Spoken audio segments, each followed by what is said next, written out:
Começa agora pela rede Novo Tempo de Televisão mais um programa Evidências, na busca de fatos que comprovem a veracidade histórica da Bíblia Sagrada. O final do século XX e o início do século XXI foi marcado por acontecimentos tão extraordinários que muitos historiadores disseram que, em cerca de poucas décadas, a humanidade se transformou mais do que todo o mundo antigo em seus milênios de existência cultural. De fato, foram muitos acontecimentos espantosos, vários deles causadores de receio e perplexidade, mas também de alegria e esperança. Um exemplo foi o comparecimento em outubro do ano 2000 de mais de 100 mil pessoas em frente à prefeitura de Belgrado, na Sérvia, para comemorar o fim do comunismo e também se comprometerem com a defesa da liberdade de pensamento e de expressão. Os manifestantes receberam com muito entusiasmo o anúncio de um líder da oposição democrática sérvia. O anúncio oficial era de que o ex-presidente ditador Slobodan Milošević havia sido deposto e já estaria fora do país a bordo de um avião que o conduziria para o exílio. Muitos sérvios, incluindo idosos, mulheres e crianças, carregavam cartazes com frases de morte, pedindo inclusive a morte do ex-ditador. Milošević foi finalmente preso por uma solicitação do Tribunal Internacional de Haia e morreu repentinamente em 11 de março de 2006, enquanto aguardava o fim de seu julgamento pelos vários crimes políticos que cometeu, inclusive de genocídio. O fim do governo de Milošević foi um dos maiores golpes sofridos pelo regime comunista, supostamente seguidor das doutrinas de Marx e Engels. A queda do Muro de Berlim, a perestroika russa, a entrada da China para o comércio capitalista do Ocidente, o fim da era Fidel Castro, também foram outros duros golpes históricos que colocaram em xeque o otimismo dos marxistas que julgavam que a doutrina do socialismo seria a salvadora da humanidade. Alguns, para resguardar o ideal socialista dos extremos ditatoriais cometidos em seu nome, procuraram dizer que o que encontramos nesses países não foi o comunismo proposto por Marx, mas sim uma deturpação dele. O próprio Karl Marx, o pai do comunismo, que idealizara uma sociedade justa e igualitária para todos, não aceitaria o que foi feito em seu nome após a sua morte. Ele mesmo admitiria que as revoluções poderiam mudar o mundo, mas não mudariam um homem jamais. É provável que esta mesma admissão de Karl Marx seria a razão do fracasso de muitas de suas ideias na prática. É que, junto com esta admitida incapacidade de mudar o homem, o filósofo alemão construiu um sistema político que simplesmente julgava por terra todo o discurso religioso e o emprego de Deus como elemento-chave para a transformação da sociedade. A religião, dizia Marx, é o ópio do povo. A frase está no seu livro A Crítica da Filosofia do Direito de Hegel, que Marx escreveu em 1843 e publicou em 1844 num jornal político alemão que ele editava juntamente com o jornalista Arnold Roeg. A frase era inédita, mas a comparação entre religião e ópio, isto é, entre a fé e uma droga para adormecer os sentidos, não. Ela já tinha aparecido em livros de Immanuel Kant, Ludwig Feuerbach, Bruno Bauer, Heinrich Heine e outros escritores alemães. Porém, Marx foi um dos primeiros, ou talvez um dos mais implacáveis em sua comparação. Para ele, o desaparecimento da religião, interpretada como felicidade ilusória, era a única e principal condição pela qual o povo poderia, de fato, encontrar a real felicidade. A pergunta é: será? Antes de nos posicionarmos contra ou a favor da declaração de Marx, é preciso entender as raízes de sua rejeição religiosa. É que tanto ele quanto outros intelectuais que seguiram pelo mesmo rumo pareciam estar respondendo a um tipo de religiosidade medieval que trouxe verdadeiros traumas para a história da humanidade, e as suas origens antecedem em muito os séculos de nascimento de qualquer um desses intelectuais ou de outros europeus marcados por uma forte rejeição à fé. Aliás, a própria Bíblia Sagrada já havia mencionado de forma profética a vinda de um período obscuro, onde mentiras, crimes e opressões seriam cometidos em nome da fé. Escrevendo aos cristãos de Tessalônica, no primeiro século depois de Cristo, o apóstolo Paulo estava comentando sobre a volta de Jesus. Ele também falava sobre o juízo final do mundo quando escreveu o seguinte: Agora, irmãos, a respeito da vinda de Jesus Cristo, nosso Senhor, e do nosso encontro com Ele, pedimos a vocês o seguinte: não se perturbem facilmente, nem fiquem assustados se alguém afirmar que o dia do Senhor já chegou. Talvez alguém diga que nós tenhamos afirmado isso enquanto profetizávamos ou anunciávamos o Evangelho, ou que escrevemos isto em alguma carta. Não deixem que ninguém os engane com nada disso, pois antes desse dia terá de acontecer a revolta contra Deus, e terá de aparecer o perverso, que está condenado a ir para o inferno. Ele será contra tudo o que as pessoas adoram e contra tudo o que elas acham que é divino. Ele vai se colocar acima de todos e até mesmo vai entrar e sentar-se no templo de Deus e afirmar que é Deus. Por acaso vocês não lembram que eu lhes disse tudo isso enquanto estava com vocês? Segundo aos Tessalonicenses, capítulo 2, versos de 1 a 5. Preste atenção. Aqui Paulo fala da revolta e do aparecimento do perverso como acontecimentos que antecederiam a volta de Cristo. Pois bem, a palavra revolta, que aparece nesta versão que escolhemos em português, é a tradução do original grego apostasia, que vem da palavra apostasis. Esta palavra quer dizer divórcio, separação, rejeição, enfim, estar longe de, neste caso, longe dos princípios divinos. Mas aqui não se trata de um desvio comum da fé que alguma pessoa no momento de frieza espiritual pode ter. Não, aqui está falando de um desvio com profundidade histórica muito severa para a própria existência do cristianismo. No texto original de Paulo, o termo apostasia tem o sentido de um afastamento definitivo e deliberado das verdades divinas, ou seja, uma renúncia da fé anterior pregada pelos apóstolos e manifestada ao longo da história da humanidade. Foi isto o que causou a perda da eficácia espiritual na igreja, especialmente na religiosidade ocidental. Isto também explica bastante a denúncia que Karl Marx faria. Pena que ele não procurou ver que existem duas correntes de fé, a legítima e a deturpada. Em outras palavras, de acordo com a Bíblia, existe a religião verdadeira e a deturpação da religião verdadeira. Era contra esta segunda forma de religiosidade que ele deveria se levantar, e não contra ambos, supondo que fossem apenas uma só. Os capítulos 2, 7, 8 do livro do profeta Daniel já anunciavam, ou melhor, denunciavam, em símbolos, a sucessão de reinos que haveriam de dominar o mundo até o fim dos tempos. Ele fala da Babilônia, da Pérsia, da Grécia, de Roma e, finalmente, de um obscuro poder, representado por um chifre pequeno, que usurparia o governo, deturparia as verdades de Deus e ainda perseguiria os que se levantassem contra a sua ditadura religiosa. Esse estranho poder deveria se levantar nos últimos dias de Roma imperial e deveria, segundo o oráculo profético, dar continuidade camuflada à sua existência. Com a suposta conversão de Constantino e sua mãe Helena para o cristianismo, o mundo ocidental inaugurou uma era inédita de incríveis mudanças para a história que se seguiria. De acordo com uma tradição preservada por Lactâncio e Eusébio de Cesareia, ambos historiadores do IV século, no dia 28 de outubro de 312, Constantino tivera, durante uma batalha, uma visão especial dada pelo próprio Cristo. Ele vira a cruz revestida de sol e, junto à mesma, uma frase em grego ou latim que dizia: "Sobre este símbolo vencerás".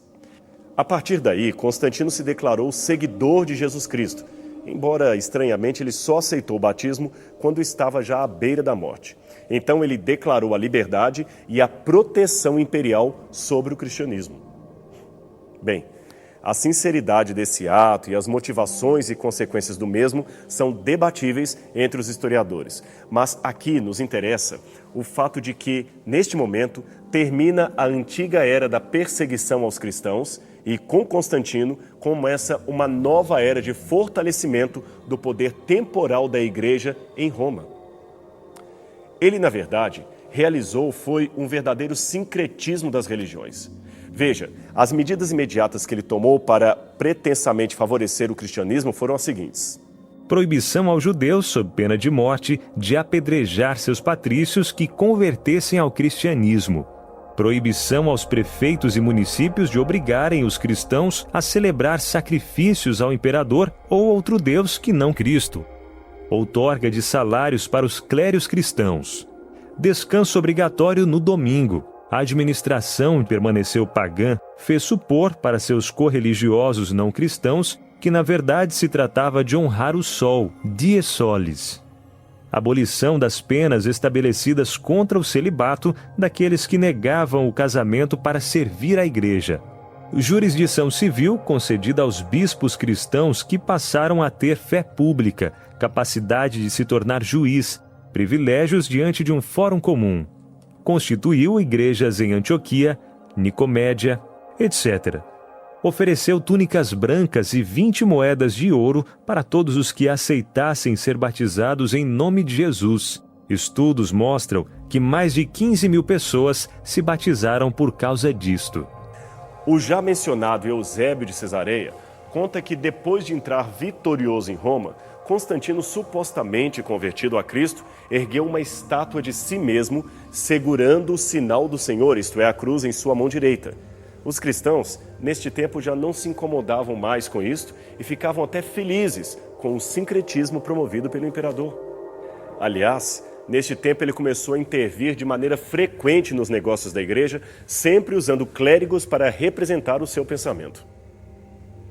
Numa ocasião, Constantino fez uma espécie de tabernáculo sobre o qual colocou uma cruz e vivia ali dentro orando a Cristo. Ele dizia naquela época que, como Moisés, ele também tinha a condição de falar com Deus face a face. Já pensou?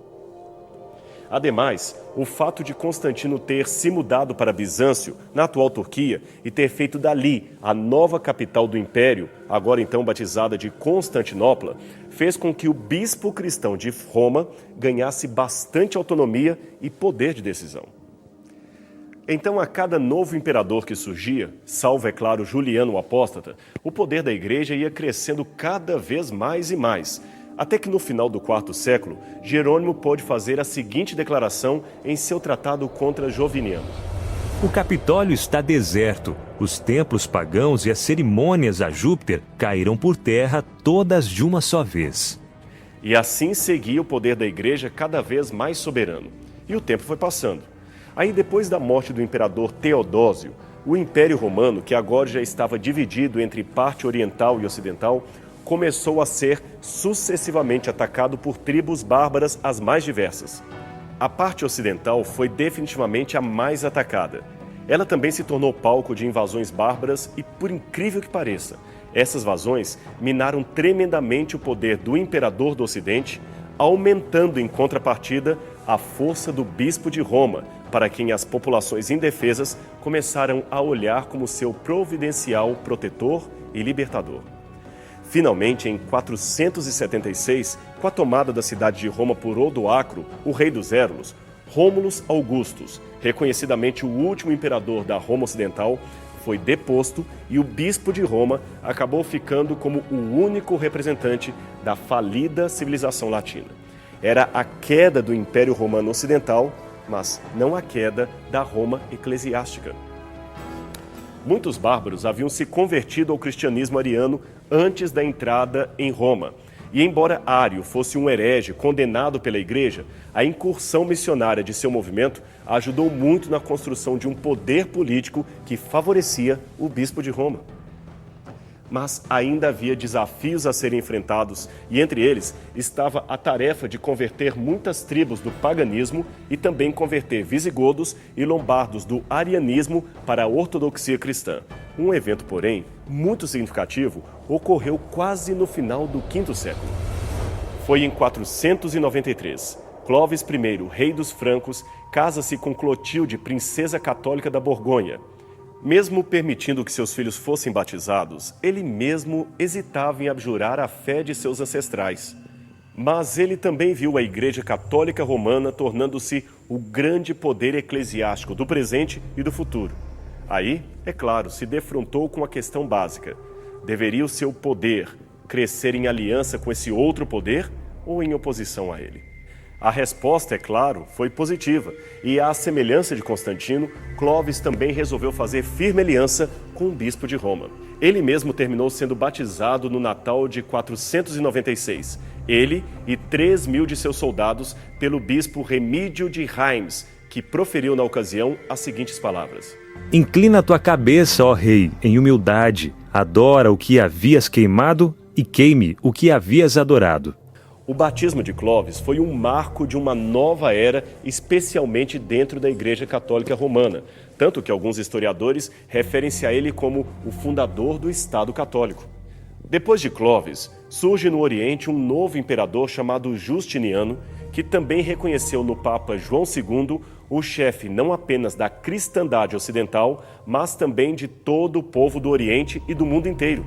Numa carta dirigida ao bispo de Roma, ele escreveu: Empenhamo-nos em unir todos os sacerdotes do Oriente e sujeitá-los à sé da vossa santidade. Não toleraremos que nada que se refira ao estado da Igreja, por mais claro e incontestável que seja, possa ser discutido sem primeiramente ser levado ao conhecimento de vossa santidade, pois afinal sois a cabeça de todas as santas igrejas cristãs. Afinal, como antes dissemos, nos empenharemos sob todos os pontos de vista para promover o engrandecimento da honra e autoridade da vossa sé. Imperador Justiniano. Essa carta, diga-se de passagem, foi incorporada integralmente no Código Civil de Justiniano e, portanto, tomada como lei para todo o território ocidental e oriental de Roma. Para os líderes eclesiásticos da época, porém, não bastava o bispo de Roma ter apenas autoridades e direitos espirituais sobre os cristãos, não. Ele também tinha de ter direito, de fato, político sobre os novos reis. Mas para isto, era necessário que se eliminassem os invasores ainda arianos que não aceitavam a sua hegemonia sobre eles. Entre esses estavam especialmente os vândalos, érulos e os ostrogodos, que foram aos poucos sendo eliminados com a ajuda do Reino Franco, até que o último deles, os ostrogodos, foi finalmente extinto em 538 d.C. A partir daí, a autoridade do bispo de Roma, então nomeado Papa, era sem igual. Havia muitos homens e mulheres sinceros na Igreja de Roma, e isso é um fato, mas também havia aqueles que lutavam pelo poder, confinando a glória do céu à autoridade terrena. Muitos, então, infelizmente, de maneira inescrupulosa, tomaram as rédeas da história em nome de Deus e ajudaram a escrever as mais horríveis páginas da história da humanidade, um período de trevas, também chamado de Idade Média. O mundo mergulhou num caos tão horripilante que só a descrição do dia a dia dos tempos da Idade Média causa horror a qualquer cidadão dos nossos dias. Se estivéssemos andando pelas ruas de Roma ou qualquer outra cidade ocidental do século IX, por exemplo, nos depararíamos com um mundo repleto de sinais e sons estranhos. As condições de vida seriam pavorosas e a felicidade seria a última coisa a se contemplar no rosto dos transeuntes. Os cidadãos seriam geralmente sujos, com no máximo 1 ou 2 banhos anuais, os cabelos compridos, ensebados e pouco penteados. Seus rostos normalmente trariam marcas cicatrizadas da varíola, e mesmo soldados ou os mais ricos teriam pouquíssimos dentes em sua boca. Até a vida de um castelo seria menos confortável que um hotel moderno de 5ª categoria. Construídos de pedra e geralmente cercados por água, eles quase não tinham janelas para se proteger de ataques inimigos. O ambiente interno era lúgubre, sem banheiros. As camas repletas de pulgas e percevejos. As pessoas também eram, lamentavelmente, muito ignorantes. Os livros eram raros e menos de 5% da população tinham acesso a eles. Dentro dos feudos, que eles constituíam como um sistema urbano do Ocidente, as pessoas eram completamente analfabetas. Elas não sabiam praticamente nada sobre filosofia, religião, arte ou ciência. A vida fora dos limites do feudo era uma completa obscuridade e o assunto do dia a dia não ia muito além do que aquilo que tratava das condições locais ou dos mitos que eram ensinados em nome de Deus. Talvez por essa mescla de sofrimento e ignorância, as pessoas pareciam muito mais velhas do que seriam na realidade. Veja, se você encontrasse uma moça de 17 anos, por exemplo, ia se espantar com a sua aparência de 50 anos ou mais. Afinal, a essa altura, ela já estaria casada ou viúva há pelo menos uns 5 anos e teria, no mínimo, outros 5 filhos, um para cada ano de casado. Isto é, levando-se em conta que ela tivesse sorte em não perder alguns dos seus bebês no nascimento, porque, afinal de contas, o trabalho de parto fazia com que muitas crianças morressem ou provocava talvez o falecimento da própria mãe devido a complicações que hoje não representariam problema algum para uma moça que estivesse grávida. E essa mesma adolescente, na verdade uma jovem senhora, mãe de família, teria de trabalhar arduamente numa terra dura, porque ela não teria nenhuma técnica de agricultura. Daquela terra, ela deveria recolher o seu próprio alimento e tirar a maior parte do que colheu para alimentar os nobres. Muitos viviam literalmente de comer gramas, terra e vermes para matar a sua fome de seus filhos, o que não faz muito sentido, levando-se em conta que a floresta estava repleta de animais de pequeno e médio porte que poderiam ser abatidos e cozidos. Mas a caça era proibida para os plebeus e, por isto, nenhum deles poderia sequer matar um pássaro para com ele alimentar a sua família.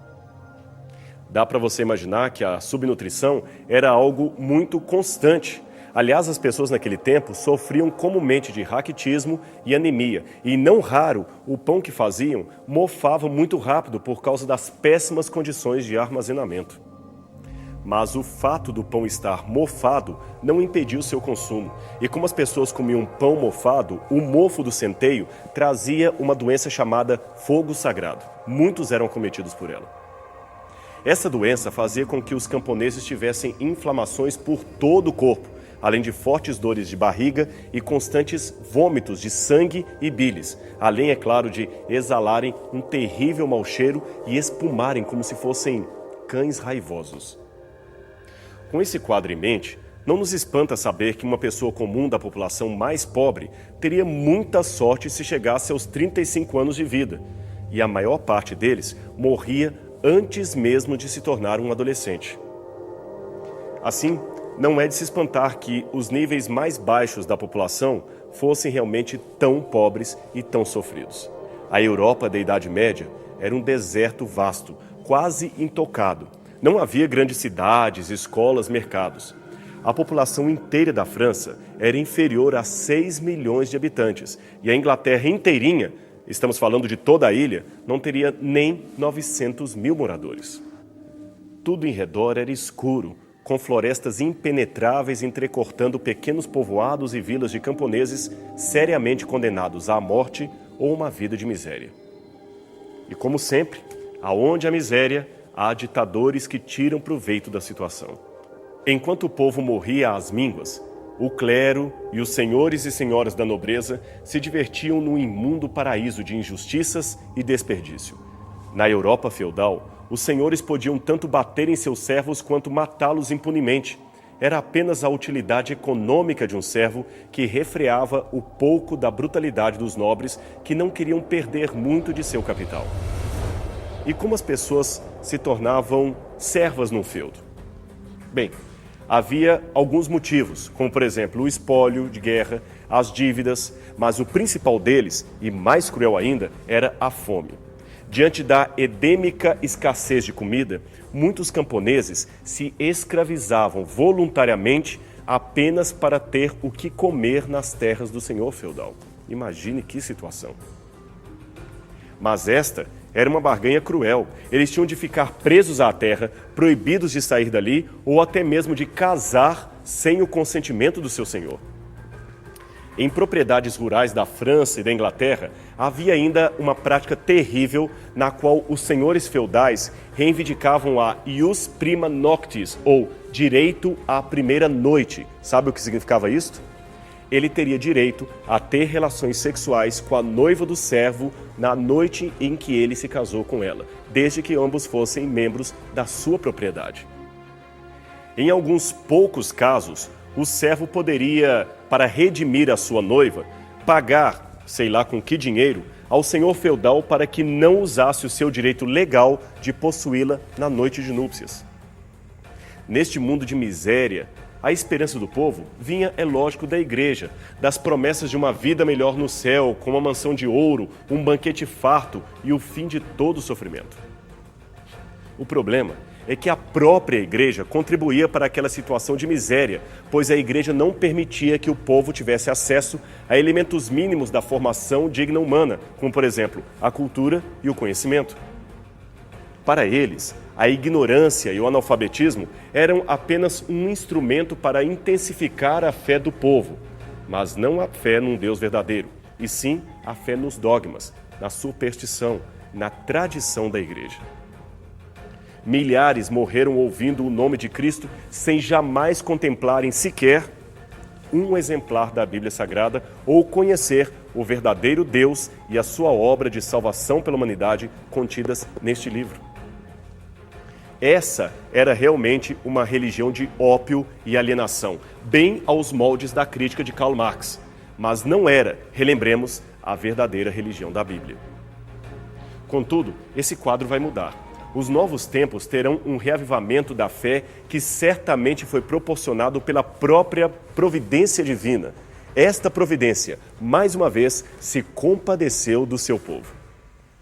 E você quer saber como continua essa história? Então não perca a continuação deste assunto no programa Evidências da semana que vem, aqui na TV Novo Tempo. A gente se encontra lá.